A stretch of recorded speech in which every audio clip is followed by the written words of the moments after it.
the Roman Empire decided to build the world's greatest temple 1,500 years ago. This sanctuary would be covered by the largest dome on Earth, and for the next 1,500 years, no greater structure would be constructed on the face of the planet.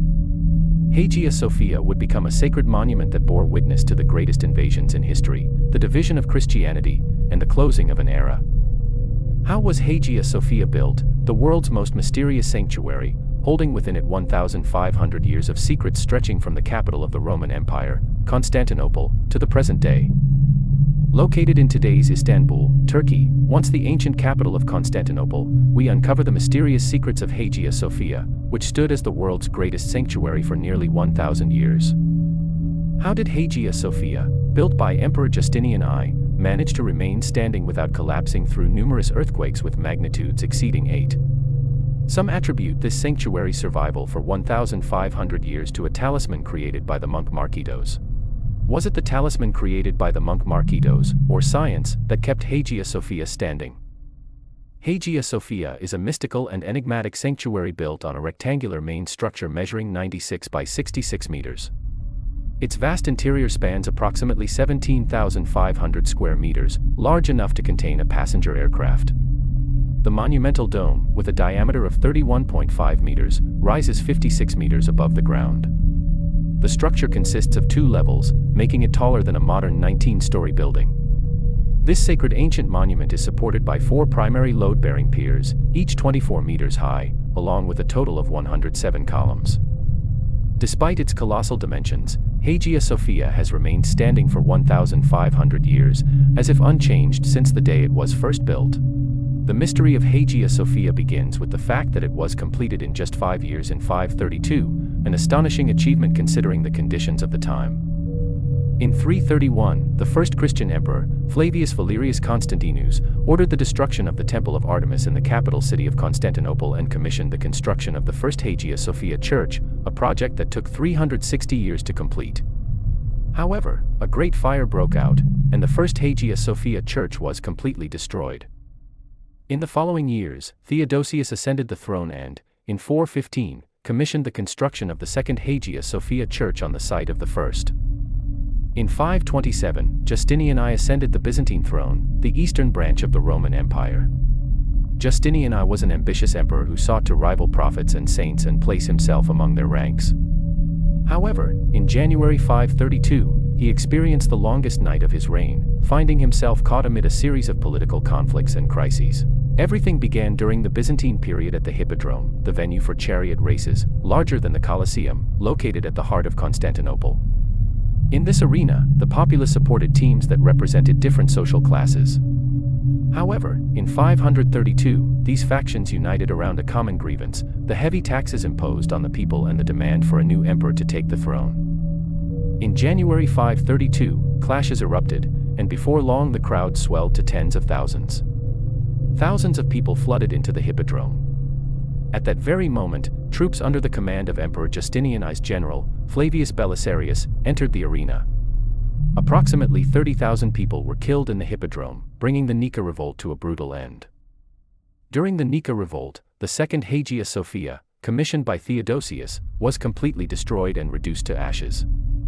For Justinian I, the site of the ruins of Hagia Sophia, which had been reduced to rubble during the Nika Revolt, presented an opportunity. He began preparations to build the world's largest and most magnificent cathedral, one that would stand as a symbol of his power. In Justinian I's vision, the new Hagia Sophia would be the greatest structure in the world, surpassing even the Temple of Solomon. Justinian I asked Isidore of Miletus, the head of the Platonic Academy, to assemble 12 brilliant architects with advanced knowledge of geometry and mathematics, capable of innovative design.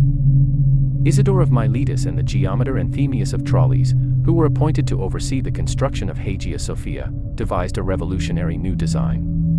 According to this plan, 4 massive load-bearing piers would be erected at the center, reinforced by 4 buttresses, with each pier connected to the others by arches spanning 31 meters in diameter.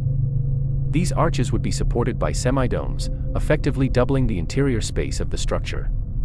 The main dome would then be placed above them, introducing, for the first time in history, the idea of building a dome supported by 2 semi-domes.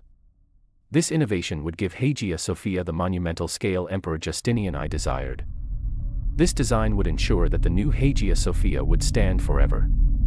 It is here that the magic of Hagia Sophia begins, a colossal sanctuary of immense scale and extraordinary strength. According to a legend, when the foundations of the building were being laid, Justinian I brought a monk named Markitos, said to be 455 years old, to the construction site. The construction is believed to have begun on the exact day and hour foretold by him. In February 532, Justinian I established the largest construction site the Roman world had ever seen, and without delay, work on Hagia Sophia began with 100 master craftsmen and 10,000 laborers.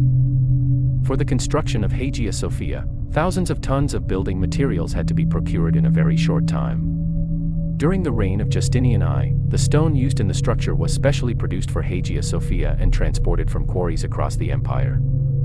The columns to be used in Hagia Sophia were brought from many different locations, primarily from Anatolia and Greece. A total of 107 columns were installed in Hagia Sophia, 40 on the ground level and 67 on the upper gallery. Due to the intense time pressure imposed by Justinian I, the engineers chose not to fabricate new columns. Instead, they reused columns taken from earlier sanctuaries and transported from various ancient temples. For this reason, the columns in Hagia Sophia did not follow a uniform height standard. Some columns were as much as 30 centimeters shorter than others. During the reign of Justinian I, constructing such a massive structure using only a stone interlocking system, without any metal framework, required additional means of structural bonding. Isidore of Miletus and Anthemius of Tralles realized that covering Hagia Sophia, built from thousands of tons of marble and masonry stone, with a dome rising 42 meters above the ground, required a flawless and perfectly calculated design. Isidore of Miletus and Anthemius of Tralles knew that structural stability begins with the smallest unit of masonry. Therefore, they decided to use lightweight bricks for the building's static design. These two brilliant architects had special lightweight bricks, capable of floating on water, produced on the island of Rhodes and transported to Constantinople for use in Hagia Sophia. It is here that the greatest secret of Hagia Sophia was hidden. However, even though the bricks were lightweight, the walls would rise to the height of an approximately 19-story building. Holding together the bricks of such a colossal structure, encompassing nearly 250,000 cubic meters, was a serious engineering challenge. In the Roman period, construction mortar made from volcanic tuff was used in colossal structures. However, finding volcanic tuff in and around Constantinople was impossible. Isidore of Miletus and Anthemius of Tralles created a construction mortar by mixing salt-free river sand, lime, and crushed brick dust, producing an ancient building material that gave the structure exceptional strength and even the ability to self-repair damage.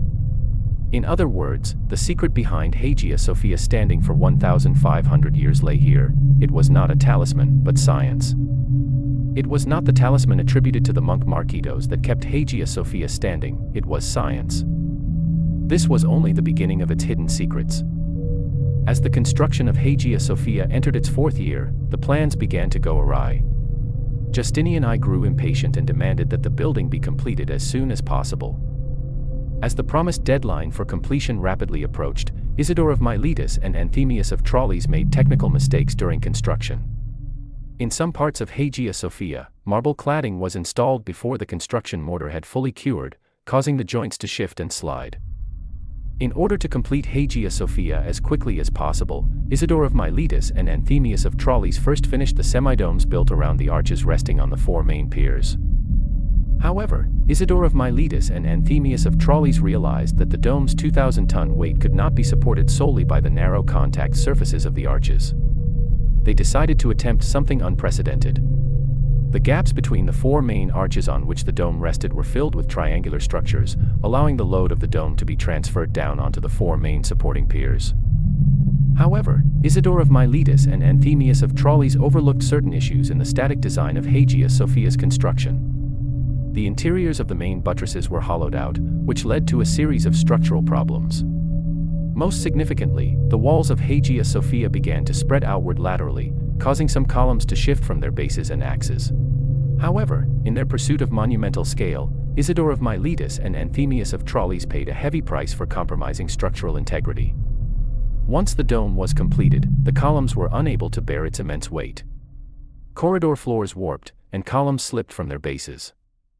Isidore of Miletus and Anthemius of Tralles immediately reinforced the main piers with strengthening walls. However, it was too late. The buttress framework lost its square geometry, and the dome became slightly distorted, taking on a subtle elliptical shape. Isidore of Miletus and Anthemius of Tralles quickly shifted their focus to the interior architecture of the building, and all remaining work was completed in less than a year. Isidore of Miletus and Anthemius of Tralles concealed the secret that Hagia Sophia's dome would one day collapse. On December 27, 537, Justinian I inaugurated Hagia Sophia with a grand ceremony. As the emperor entered through its doors, he was utterly mesmerized.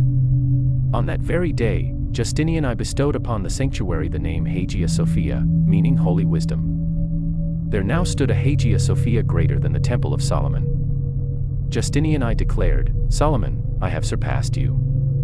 On December 14, 557, Constantinople was shaken by a major earthquake, and the dome of Hagia Sophia collapsed. Justinian I was driven mad with rage. However, Isidore of Miletus and Anthemius of Tralles were no longer alive. The task of repairing the dome was entrusted to Isidore of Miletus's nephew, the young Isidore. In an effort to save his life, young Isidore rebuilt the dome, but it collapsed once again. Isidore realized that the dome had collapsed because it had taken on an elliptical form. He also noticed cracks forming toward the base of the dome's drum. Understanding that the dome needed a different geometry, he raised it by about 7 meters and opened windows to interrupt and relieve these cracks. Just imagine, this entire sanctuary was built in an era with no technological equipment or precision measuring instruments. This is the true grandeur of Hagia Sophia. Behind the walls of Hagia Sophia lie even more hidden secrets and mysterious events, waiting to be uncovered. Within Hagia Sophia, there exists a 1,000-year-old encrypted inscription and an 800-year-old hidden tomb. Hagia Sophia has 3 great gates, and each one carries its own legend. However, the most intriguing of them is the Imperial Gate, believed to have been made from the timbers of Noah's Ark. Byzantine sailors would come to this gate to pray before setting out to sea. The power struggle between the papacy and the patriarchate reached its peak toward the end of the 10th century. In 1054, in an effort to resolve the escalating tensions, the representatives of Pope Leo IX and the Patriarch met in Hagia Sophia for the first time in history. Instead of reconciliation, the two sides excommunicated one another. Christianity was thus divided for the first time into the Catholic and Orthodox branches, a turning point for the Christian world. On April 15, 1204, Constantinople became the first Christian city to be invaded by Christian forces when the armies of the Fourth Crusade, under the command of the Venetian Doge Enrico Dandolo, stormed the city. Catholic crusaders put even women and children to the sword. 93-year-old Enrico Dandolo, blind and unable to see, went to Hagia Sophia. Yet even so, he could not behold its splendor. 700 years after it had been built for emperors and their horses, Dandolo ascended the 7-story stone ramp to the upper gallery together with his knights. Enrico Dandolo died in Hagia Sophia and, according to his will, was buried there. It is said that after Constantinople was recaptured in 1268, his remains were removed and returned to Venice. After the Fourth Crusade, the splendor of Constantinople and Hagia Sophia came to an end. Yet the secrets of Hagia Sophia do not end there. Beneath and within the walls of Hagia Sophia lies a complex network of tunnels. Some of these tunnels served as escape routes, while others led to hidden chambers. In one of Hagia Sophia's upper galleries, yet another secret lies hidden. On one of the marble balustrades, an inscription carved in Viking runic script can be found, reading, "Halfdan was here." This inscription is proof that Viking mercenaries serving the Byzantine emperor once entered Hagia Sophia. Another mystery is the column known as the Weeping Pillar. Moisture is said to constantly seep from within it, and it is believed to bring healing to those who touch it. For centuries, people have whispered their wishes to this column. In 1453, Constantinople was conquered by the Ottoman Empire under Sultan Mehmed II, known as Mehmed the Conqueror. When Sultan Mehmed the Conqueror entered the sanctuary, he was filled with admiration for Hagia Sophia. He immediately ordered its protection to prevent its destruction.